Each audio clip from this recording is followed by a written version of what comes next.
warahmatullahi wabarakatuh. Innal hamdalillah nahmaduhu wa nasta'inuhu wa nastaghfiruh wa na'udzu billahi min shururi anfusina wa sayyiati a'malina. May yahdihillahu fala mudilla lahu wa man yudlil fala hadiya lahu. Asyhadu an la ilaha illallah wahdahu la syarika lahu wa asyhadu anna Muhammadan abduhu wa rasuluhu la nabiyya ba'dahu. يا أيها الذين آمنوا اتقوا الله حق تقاته ولا تموتن إلا وأنتم مسلمون فإن أحسن الكلام كلام الله وخير الهدي هدي محمد صلى الله عليه وسلم شر الأمور محدثاتها فإن محدثة بدعة وكل بدعة ضلالة وكل ضلالة yaitu dari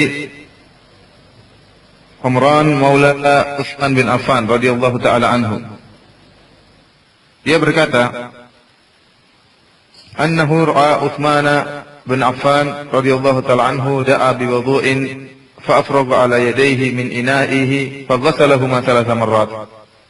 Dari Humran Maula Utsman bin Affan, Humran budaknya Utsman bin Affan radhiyallahu taala anhu, bahwasanya dia melihat Utsman bin Affan radhiyallahu taala anhu meminta air untuk wudu, yaitu meminta tempayan atau ina yang berisi air untuk digunakan untuk wudu.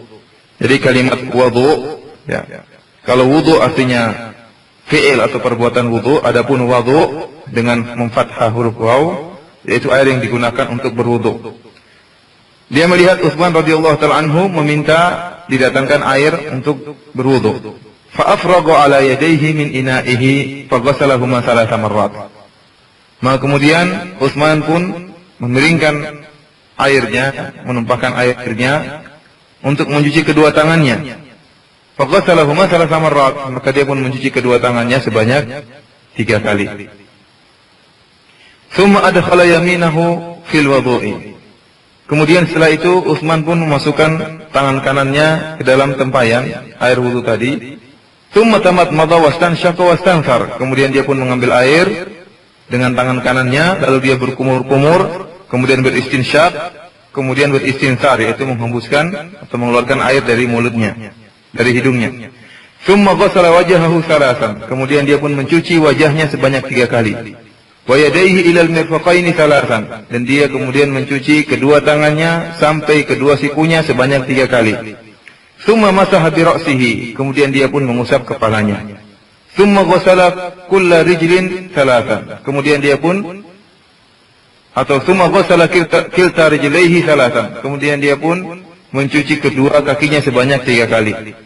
Tsumma qala, kemudian dia berkata, ra'aitu nabiyya sallallahu alaihi wasallam yatawadda'u nahwa wudu'i hadha. Wa qala, man tawadda'a nahwa wudu'i hadha, thumma shalla rak'ataini la yuhadditsu fihima nafsahu, ghafarallahu lahu ma taqaddama min dhanbihi.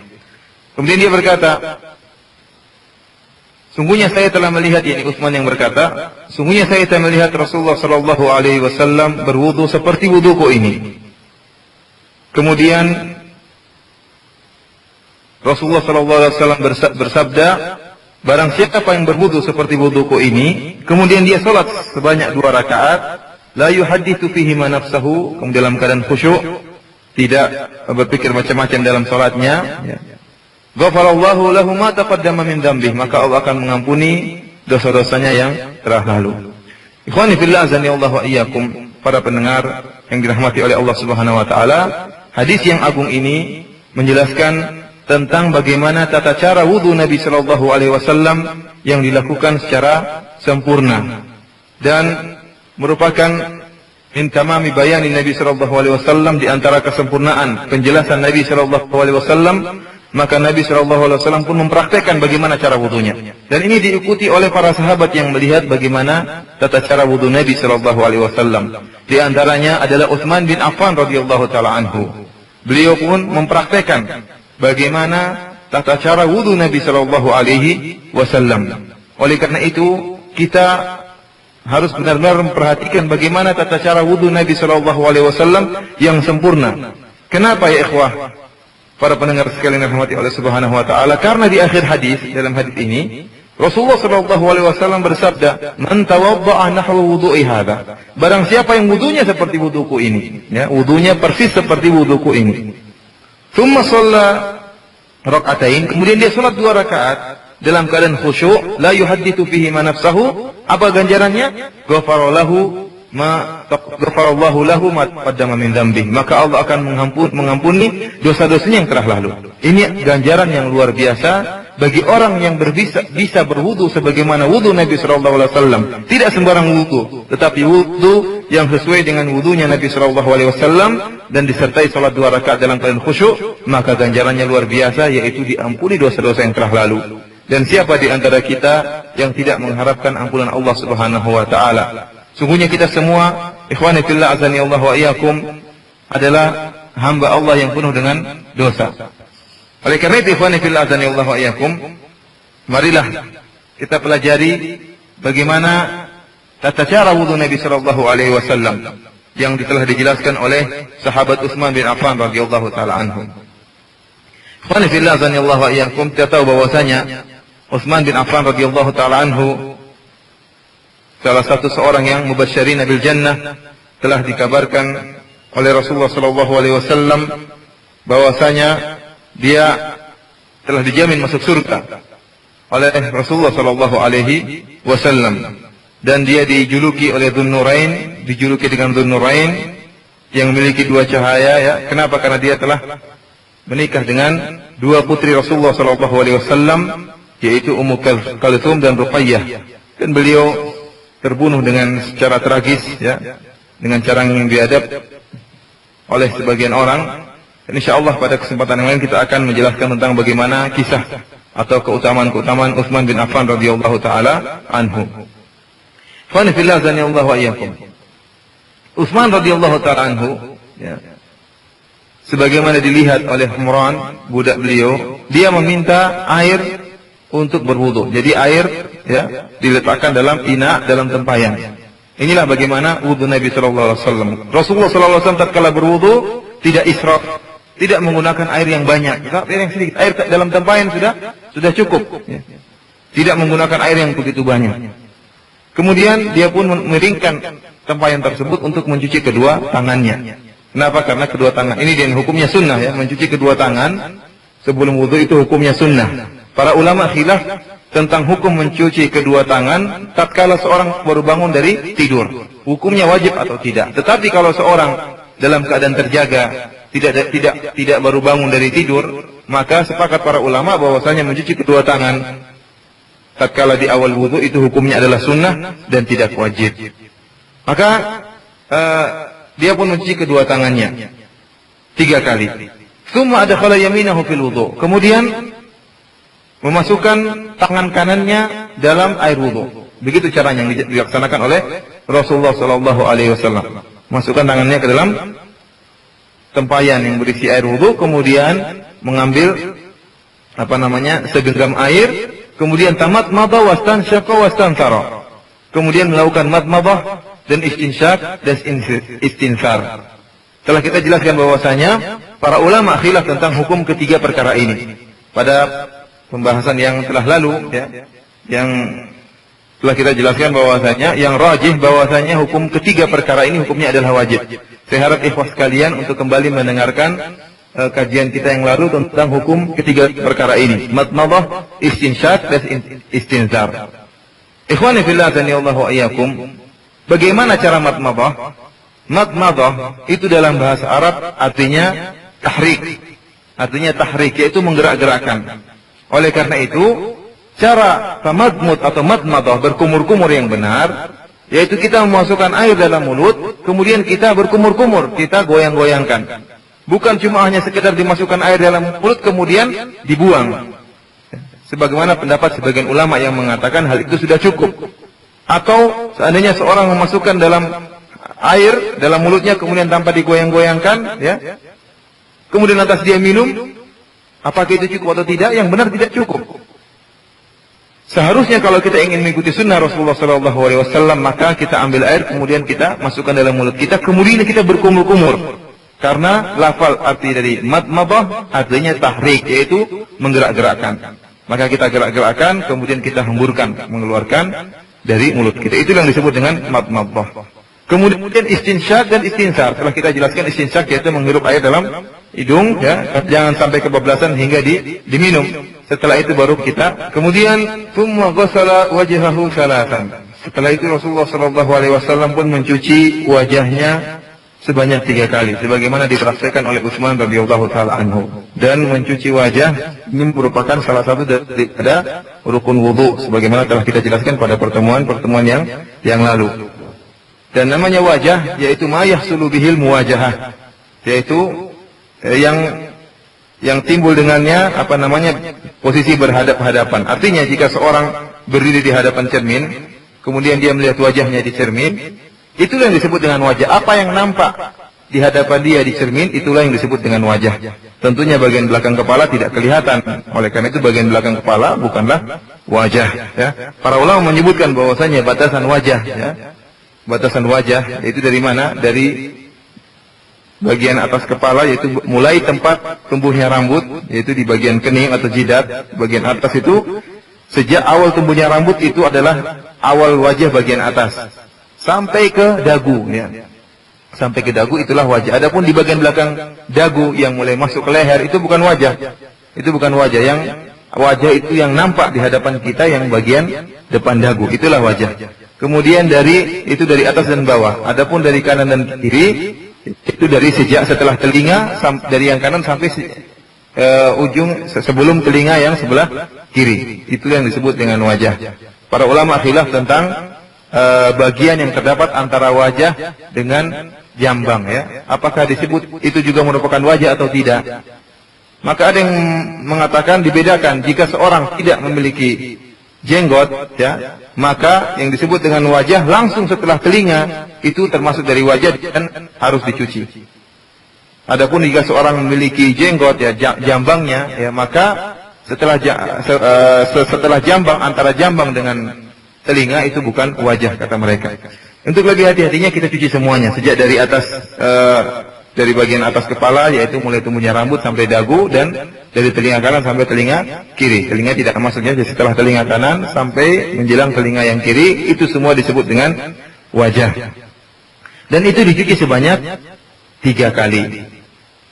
Kemudian wa yadayhi ilal mirfaqaini salatan. Maka Utsman, atau dalam rangka mempraktikkan praktik Rasulullah sallallahu alaihi wasallam, maka Utsman mencuci kedua tangannya sampai kedua sikunya sebanyak 3 kali. Ikhwani fillah azanillahu wa iyyakum. Jadi mencuci tangan harus seluruh bagian anggota tangan, yaitu dari ujung kuku sampai ke siku. Bukan maksudnya harus teratur, yaitu awalnya mulainya dari ujung kuku kemudian teratur ke atas sampai ke siku. Tidak mesti seperti itu.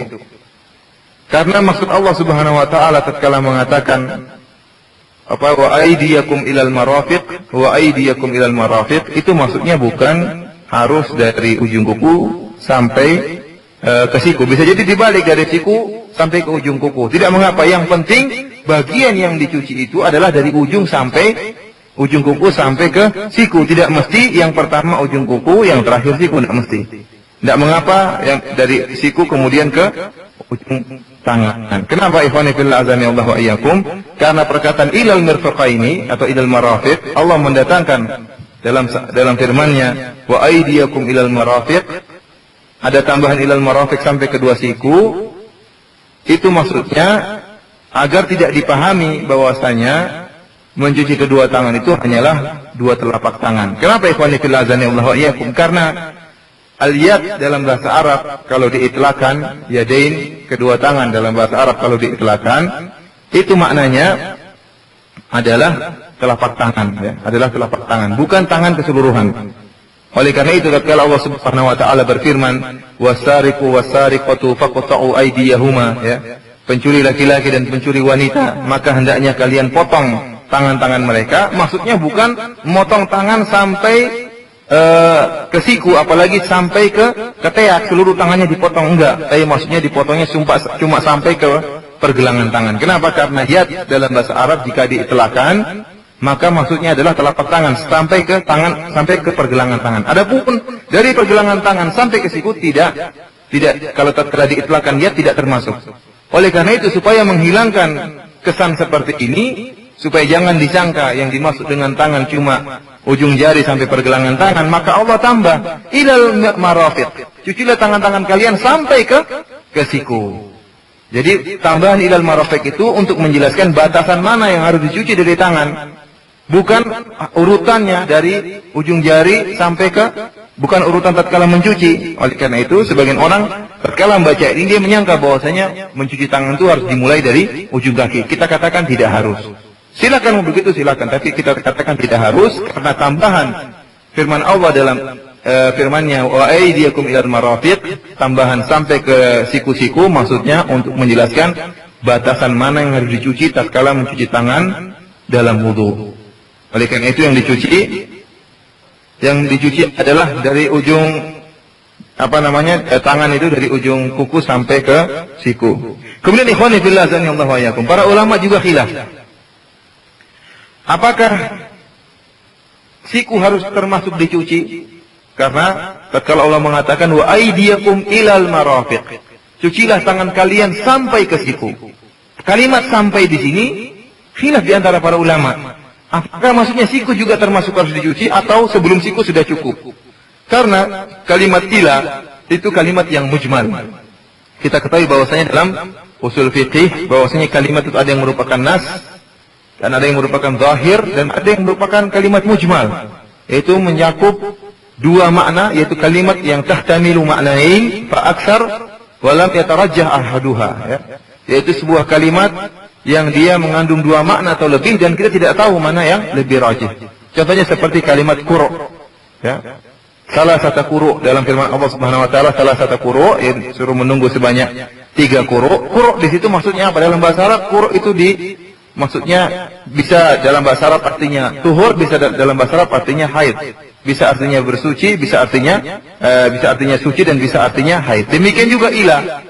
Ila dalam bahasa Arab juga merupakan kalimat yang mujmal, mengandung dua makna. Bisa artinya ila artinya intihail ghayah, yaitu untuk menunjukkan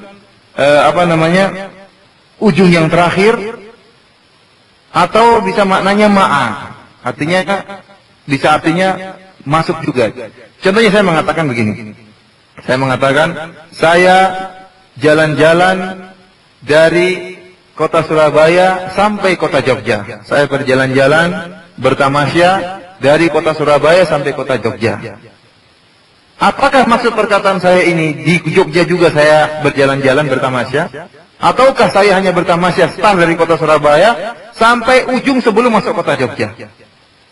Kalimat sampai di sini masih ijmal. Apa maksudnya sampai di sini? Apakah saya juga maksudnya berjalan-jalan dalam kota Jogja atau saya tidak berjalan-jalan di kota Jogja? Perkataan saya berjalan-jalan dari Surabaya sampai Jogja, maksudnya Jogja tidak termasuk. Saya hanya berjalan start dari Surabaya sampai sebelum masuk Jogja, itu misalnya di Klaten atau di Prambanan ya. Inilah makna salah satu dari makna ilah, yaitu menunjukkan sampai tapi tidak masuk. Ataukah maksud saya tatkala saya mengatakan saya berjalan-jalan dari Surabaya sampai Jogja, artinya Jogja pun saya berjalan-jalan?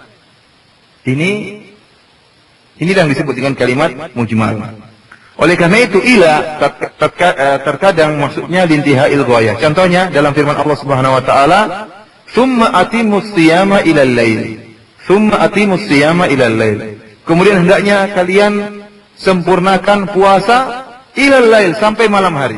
Ini jelas bahwasanya malam hari kita tidak berpuasa. Ilal lail. Jadi lail tidak termasuk dalam malam hari kita tidak berpuasa. Di sini ila di sini adalah lintihail ghayah. Tsumma atimus siyama ilal lail. Berpuasalah sampai di malam hari. Artinya malam hari tidak termasuk. Namun terkadang ila maknanya ma'a. Maknanya memasukkan juga. Contohnya dalam firman Allah Subhanahu wa taala, "Wala ta'kulu amwalahum ila amwalikum." Wala ta'kulu, janganlah kalian memakan amwalahum, yaitu harta anak yatim, ila amwalikum.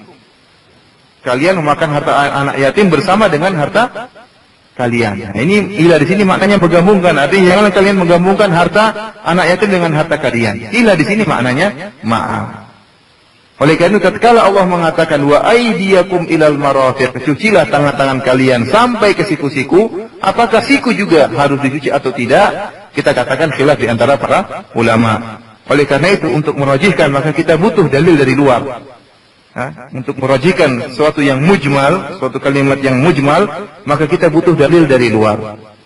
Dan ternyata ada hadis yang menunjukkan bahwasanya Nabi SAW tatkala berwudu maka beliau pun mencuci sikunya. Hadis ini disebut oleh Ibnu Hajar hadis yang yuqawi ba'daha ba'dhan karena banyak jalannya sehingga dihukumi hasan oleh Al-Hafidz Ibnu Hajar rahimahullah. Oleh karena itu tatkala kita berwudu maka kita harus mencuci siku kita, ya. Jangan sampai siku kita tidak tercuci. Wallahu a'lam bishawab.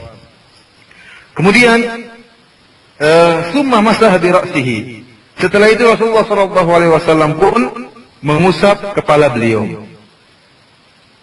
Tentunya ini menjalankan perintah Allah Subhanahu wa taala, wamsahu bi ru'usikum, dan basuhlah atau usaplah kepala-kepala kalian. Di sini khilaf di antara para ulama, apa maksudnya mengusap kepala?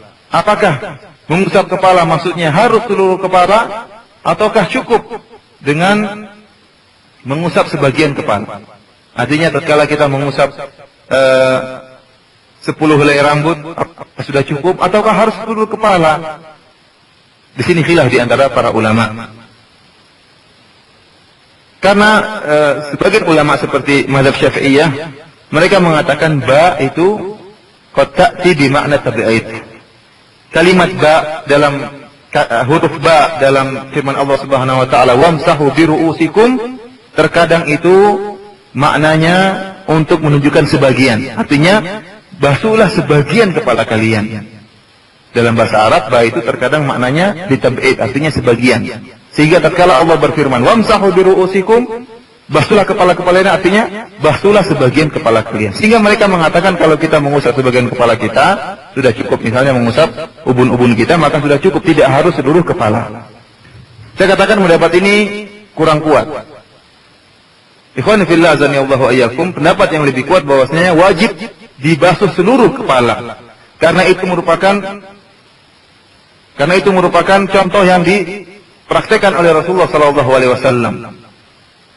Rasulullah sallallahu alaihi wasallam dalam hadis-hadis yang diriwayatkan tentang bagaimana tata cara wudu beliau selalu mencuci atau mengusap, membasuh seluruh kepala beliau. Sebagaimana dalam hadis yang akan datang, bada'a bi muqaddami ra'sihi thumma dhahaba bihima ila qafahu thumma raja'a bihima ila al-makan alladhi bada'a minhu. Bahwasanya Rasulullah SAW tatkala berwudu beliau memulai dari bagian kepala beliau, dengan kedua tangannya beliau memegang bagian kepala beliau, kemudian beliau bawa ke belakang kedua tangannya sampai ke bagian belakang itu dekat leher, kemudian beliau membalikkan lagi.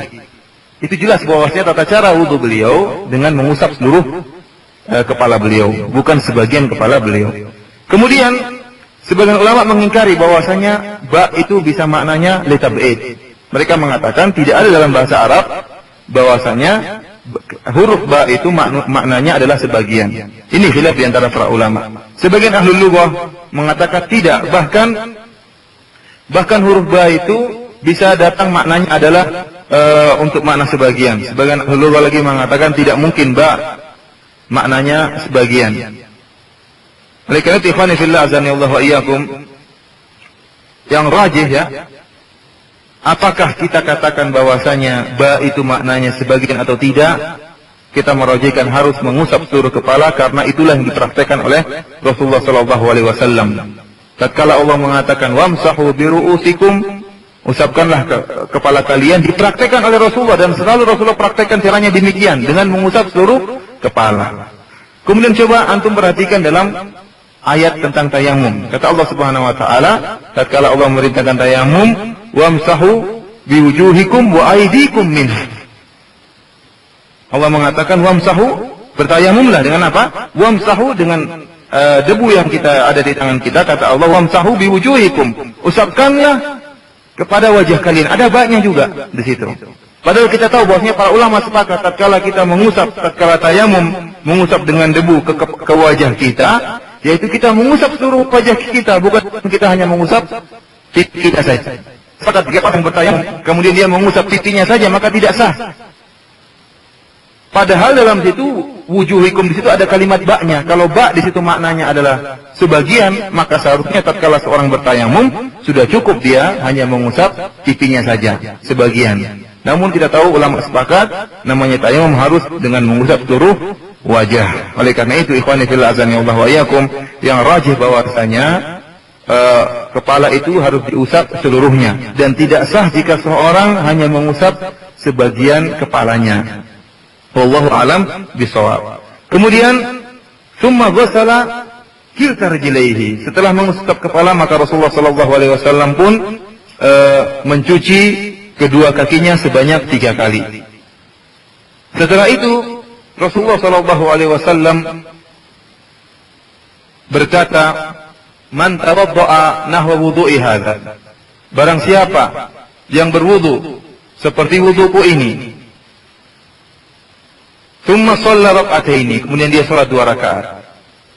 La yuhadditsu fihi ma nafsahu, dalam keadaan khusyuk, ghafarallahu lahu ma taqaddama min dzambihi, maka Allah akan mengampuni dosa-dosanya.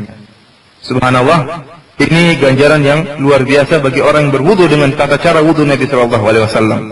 Jelas dalam lafal ini kata Nabi sallallahu alaihi wasallam, "Man tawaddaa nahwa wudu'i hadza." Nahwa dalam bahasa Arab itu artinya mirip, ya, bukan artinya sama persis. Nahwa itu tidak seperti misla. Misla artinya sama persis. Misal tidak sama dengan nahwa. Oleh karena itu dalam Al-Quran Allah mengatakan laisa kamitslihi syai'. Ya, tidak ada yang sama persis dengan Allah Subhanahu wa taala. Adapun mirip dari satu sisi, iya. Contohnya kita mengatakan Allah Subhanahu wa taala memiliki ilmu, kita juga memiliki ilmu, kan, tapi tidak sama, tidak bisa dibandingkan antara ilmu kita dengan Allah. Kemudian kita mengatakan juga Allah memiliki kudrah, memiliki kemampuan, kita juga memiliki kemampuan, manusia juga memiliki kemampuan. Namun tidak akan sama. Kudrah kita laisat mithla kudratillah. Kudrah kita tidak seperti kudrah Allah Subhanahu wa taala dan tidak akan sama. Ya. Oleh karena itu Allah Subhanahu wa taala dalam Al-Qur'an mendatangkan lafal mithl. Laisa kamitslihi, bukan laisa ya kanahwihi, laisa kanahwihi, tapi laisa kamitslihi. Kenapa? Karena mithl maksudnya adanya apa? Sama persis dalam segala sisi. Dan ini tidak boleh ada satupun yang sama persis dengan Allah Subhanahu wa taala dari segala sisi. Namun dalam hadis ini Rasulullah sallallahu alaihi wasallam mendatangkan lafal nahwa, man tawaddaa nahwa wudu'i hadza. Ternyata dalam riwayat yang lain ada lafal man tawaddaa mithla wudu'i hadza. Dalam riwayat lain ada kalimat dengan kalimat mithla. Oleh karena itu kita bawa makna nahwa di sini artinya mithla, harus sama persis. Harus sama persis dengan tata cara wudu. Kalau kita ingin mendapatkan ganjaran yang dijanjikan oleh Rasulullah sallallahu alaihi wasallam yaitu ampunan bagi dosa-dosa yang telah lalu, maka kita harus berwudu sebagaimana wudunya Nabi sallallahu alaihi wasallam sama persis. Karena dalam riwayat lain ada kalimat mithla wudu'i hadza. Kemudian summa shalla rak'ataini la yuhadditsu fihi ma nafsahu. Kemudian setelah berwudu dia pun salat 2 rakaat. Ini juga menunjukkan di sini menunjukkan disyariatkannya salat sunnah setelah wudu 2 rakaat. La yuhadditsu fihi ma nafsahu, dalam keadaan tidak berbicara dalam dirinya, artinya tidak ngelantur dalam dirinya tatkala sedang salat. Kita tahu bahwasanya orang yang sedang sholat tentunya merenungkan sesuatu, tentunya berpikir. Setiap orang yang sholat tidak mungkin kosong dari pikiran, enggak, dia sedang berpikir. Kalau enggak berpikir tentang dunia, berpikir tentang akhirat. Yang dimaksud dalam hadis ini dilarang kita berpikir dalam sholat adalah berpikir masalah dunia. Contohnya kita mengatakan Allahu Akbar, kemudian kita mulai sholat, kemudian akhirnya pikiran kita melayang, berpikir nanti siang kita makan apa.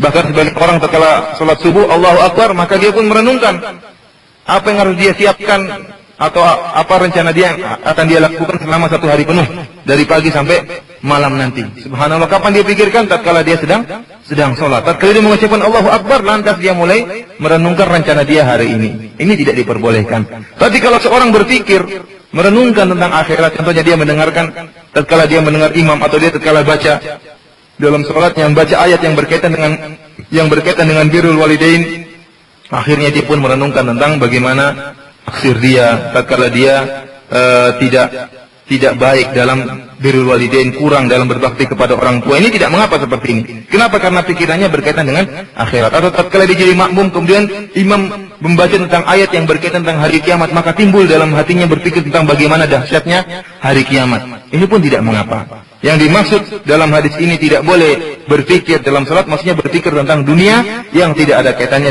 dengan salat. Jika dia telah berwudu dengan persis seperti wudu Nabi sallallahu alaihi wasallam, kemudian salatnya khusyuk, yang dia pikirkan hanya akhirat, apa ganjarannya? Ghafarallahu lahu ma taqaddama min dzambi, maka Allah akan mengampuni dosa-dosanya yang telah lalu. Seluruh dosa-dosanya yang telah lalu. Ikhwani fil akhwati fid din azani Allah wa iyyakum. Di sini juga ada khilaf di antara para ulama tentang dosa-dosa apa yang diampuni oleh Allah Subhanahu wa taala. Jika seorang setelah wudunya seperti wudu Nabi sallallahu alaihi wasallam, kemudian dia salat sudah dalam keadaan khusyuk, salat 2 rakaat dalam keadaan khusyuk, apakah diampuni dosa-dosa seluruhnya termasuk dosa-dosa besar, ataukah yang diampuni hanya dosa-dosa kecil? Khilaf di antara para ulama. Sebagian ulama mengatakan bahwasanya yang diampuni hanyalah dosa-dosa kecil. Dosa-dosa besar tidak bisa diampuni dengan amalan. Dosa-dosa besar itu hanya bisa terampuni oleh Allah kalau kita bertobat kepada Allah Subhanahu wa taala. Karena Allah Subhanahu wa taala berfirman, "In tajtanibu kaba'ira ma tunhauna anhu, nukaffir ankum sayyi'atikum." Kata Allah Subhanahu wa taala, jika kalian menjauhi dosa-dosa besar, ya, maka kami akan mengampuni dosa-dosa kalian. Dengan syarat apa? Jika kalian menjauhi dosa-dosa besar. Dalam hadis yang lain kata Rasulullah sallallahu alaihi wasallam, as-shalawatul khams, salat 5 waktu. Ya. Wa Ramadan ila Ramadan. Kemudian juga puasa Ramadan yang satu sampai puasa Ramadan yang lain. Wal jum'atu ila jum'ah. Salat Jumat yang dari salat Jumat kemudian ke Jumat yang berikutnya. Apa? Akan menghapusi dosa-dosa seluruhnya. Majtuni batil kabair, dengan syarat harus dijauhi dosa-dosa besar. Di sini Rasulullah SAW dalam hadis ini menyebutkan pertama salawatul khams, salat yang 5. Kemudian salat Jumat. Kemudian puasa Ramadan, antara Ramadan yang satu dengan Ramadan yang berikutnya akan menghapusi yukaffiru ma bainahuma, akan menghapusi dosa-dosa di antara keduanya. Ramadan itu dengan Ramadan yang lain. Dengan syarat apa? Majtuni batil kabair, harus dijauhi dosa-dosa besar. Padahal kita tahu bahwasanya salawatul khams, salat yang 5 waktu merupakan amalan yang sangat luar biasa. Amalan wajib yang sangat luar biasa. Kalau mengerjakan salat 5 waktu saja yang merupakan pekerjaan yang wajib, itu hanya bisa menghapuskan dosa-dosa dengan disyaratkan meninggalkan dosa besar. Bagaimana lagi jika amalan-amalan yang lain? Oleh karena itu, jumhur ulama mengatakan bahwasanya amalan-amalan tidak bisa menghapuskan dosa-dosa besar. Karena dosa besar hanya bisa dihapuskan dengan bertobat kepada Allah Subhanahu wa taala. Sebagian ulama mengatakan bahwasanya tidak demikian. Di antaranya Syekhul Islam Ibnu Taimiyah dan dikuatkan oleh As-Sun'ani dalam kitabnya Al-Uddah. Syekhul Islam Taimiyah dalam Majmu' Fatawa mengatakan bahwasanya terkadang amalan bisa menghapuskan seluruh dosa, termasuk dosa besar. Meskipun orang tersebut tidak bertobat kepada Allah Subhanahu wa taala. Karena ada hadis-hadis yang menunjukkan hal itu. Contohnya ikhwani fillah azani Allah wa iyyakum. Rasulullah sallallahu alaihi wasallam bersabda, "Man hajja wa lam yarfuth wa lam yafsuq, raja'a min dhunubihi ka yaumi waladathu ummuhu." Kata Rasulullah SAW, barang siapa yang berhaji kemudian bisa menjaga dirinya, tidak berbuat rafath dan tidak berbuat kemaksiatan, apa ganjarannya? Raja'a min dhunubihi ka yaumin waladathu ummuhu. Dia akan kembali dari hajinya seperti baru dilahirkan dari perut ibunya. Artinya apa? Bersih, bayi yang baru lahir. Zahir hadis ini menunjukkan apa? Orang yang pulang dari haji seluruh dosa-dosanya terhapus, termasuk dosa-dosa besar. Bukan cuma dosa-dosa kecil, dosa-dosa besar juga terhapus. Kenapa? Karena dia seperti bayi yang baru lahir dari perut ibunya. Jumhur ulama yang mengatakan bahwasanya amalan hanya menghapuskan dosa-dosa kecil, dosa-dosa besar tidak terhapuskan. Mereka mengatakan hadis seperti ini, hadis tentang tadi haji tadi yang itu hadis yang mutlak. Maka harus ditakyidkan dengan hadis tadi salawatul khams wal jum'ati ila jum'ah wa ramadan ila ramadan kafaratu lima bainahuma majtunibatil kaba'ir. Mereka mengatakan hadis tentang haji ini hadis yang mutlak, maka harus ditakyid dengan hadis yang menjelaskan tentang diampuni dosa-dosa kalau ditinggalkan dosa-dosa besar. Namun hal ini dibantah oleh As-San'ani dalam kitabnya Al-Uddah. Dia mengatakan bahwasanya dalam usul fikih al-mutlaq tidak ditakyid dengan muqayyad kecuali jika telah terpenuhi dua syarat, yaitu ittihadus sabab wa ittihadul hukm. Tidak bisa takyidul mutlaq, ya, kita membawa mutlak kepada al-muqayyad kecuali telah terpenuhi dua syarat, yaitu kesamaan ittihadus sabab, kesamaan sebab, dan kesamaan hukum. Dan tentunya berbeda antara hadis tentang salawatul khams dengan hadis tentang haji. Salawatul khams sebabnya beda dan hukumnya juga berbeda. Saya tidak tahu bagaimana pahala yang diperoleh orang sedang haji jika dibandingkan dengan orang yang salat 5 waktu. Tidak ada yang tahu, itu merupakan hal yang gaib. Maka tidak bisa ditakyidul mutlak dalam masalah ini. Kemudian Ibnu Taimiyah dalam Majmu' Fatawa, yaitu dalam Majmu' Fatawa jilid 7, dia juga mengatakan bahwasanya adapun hadis tadi as-salawatul khams, kemudian al-jum'ah ila al-jum'ah, Ramadan ila Ramadan, itu merupakan perkara-perkara yang wajib. Perkara-perkara yang wajib. Sehingga tidak diampuni dosa-dosa besar kecuali jika tidak diampuni dosa-dosa kecuali telah ditinggalkan dosa-dosa besar. Beliau mengatakan adapun amalan-amalan yang sunnah selain yang perkara yang wajib. Tadi kan disebutkan salawatul khams, salat yang 5 waktu itu perkara yang wajib. Kemudian juga puasa Ramadan itu juga yang perkara yang wajib. Salat Jumat itu juga perkara yang wajib. Maka untuk amalan ini, salat Jumat, salat 5 waktu, dan juga Ramadan, puasa Ramadan, hanya bisa menghapuskan dosa-dosa kalau pelakunya meninggalkan dosa besar. Ini berlaku bagi amalan-amalan yang wajib. Seperti salat 5 waktu, Jumat, dan puasa Ramadan. Adapun kata Ibnu Taimiyah, kalau perkara-perkara yang sunnah, maka bisa menghapuskan segala dosa, termasuk dalamnya dosa-dosa besar. Karena tentunya perkara yang sunnah memiliki kelebihan daripada perkara yang wajib. Allah memberikan kelebihan yang khusus bagi perkara yang sunnah. Kemudian ikhwani fillah azani Allah wa iyyakum, ada dalil yang jelas juga, ya, dalil yang jelas seperti contohnya hadis yang diriwayatkan oleh Al-Imam Al-Bukhari di mana Rasulullah sallallahu alaihi wasallam mengatakan, "Atani atin min Rabbi fa akhbarani aw basyarani annahu man mata min ummati la yusyriku billahi syai'an dakhala al-jannah." Dari Abi Dzar radhiyallahu taala anhu, dia mengatakan bahwasanya Rasulullah sallallahu alaihi wasallam bersabda, telah datang suatu utusan dari Tuhanku, dari Allah Subhanahu wa taala, kemudian memberi kabar gembira kepadaku bahwasanya siapapun yang meninggal dari umatku dalam keadaan tidak berbuat syirik kepada Allah Subhanahu wa taala, sama sekali tidak berbuat syirik, ya. Ini jelas tidak berbuat syirik, ya. Syirik besar maupun syirik kecil, tidak berbuat syirik sama sekali, dakhalal jannah, maka dia akan masuk surga. Apa kata Abu Dzar tatkala mendengar sabda Nabi sallallahu alaihi wasallam ini? Qultu wa in zana wa in saraq. Meskipun dia berzina, meskipun dia mencuri, kata Rasulullah SAW, wa in zana wa in saraq. Iya, dia akan masuk surga meskipun dia berzina dan meskipun dia mencuri. Dan tidak ada yang ragu bahwasanya zina dan mencuri merupakan dosa-dosa besar. Namun subhanallah, barang siapa yang bertauhid dan tidak berbuat syirik sama sekali kepada Allah Subhanahu wa taala bisa masuk surga. Amalan tauhidnya ini bisa menghapuskan seluruh dosa-dosanya. Kita tahu tentang hadis bitaqah. Menunjukkan bahwasanya suatu amalan, ya, kalau dikerjakan meskipun seorang tidak bertobat, tidak meninggalkan dosa besar, bisa jadi amalan tersebut menghapuskan dosa-dosa besar.